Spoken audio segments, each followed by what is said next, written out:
അപ്പോൾ നമ്മുടെ മാങ്ങ ഉണങ്ങാനിട്ട് 3-ാം ദിവസമാണ്. അപ്പോൾ ഇന്ന് മാങ്ങ ഇട്ട് കഴിഞ്ഞപ്പോൾ മഴക്കാറ് കണ്ട് ഞാൻ ഓർത്തു മാങ്ങ എല്ലാം കുളമാവും, വെറുതെ കഷ്ടപ്പെട്ടല്ലോ എന്ന്.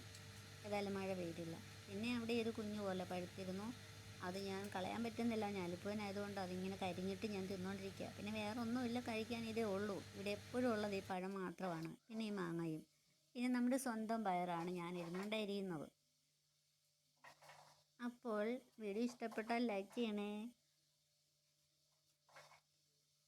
പിന്നെ എല്ലാവരും പറഞ്ഞു ഇതുപോലെ ഡെയിലി വ്യൂസൊക്കെ ഇടുമെന്ന് പറഞ്ഞു. അപ്പോൾ പിന്നെ ഇന്ന് മെനക്കെട്ട് അത് ഇട്ടേക്കാമെന്ന് വിചാരിച്ചു. പിന്നെ നമ്മുടെ മാങ്ങ ബാലൻസ് ഇരുന്നതാണ്, അപ്പോൾ ഞാനിങ്ങനെ അത് കഴുകി വൃത്തിയാക്കി.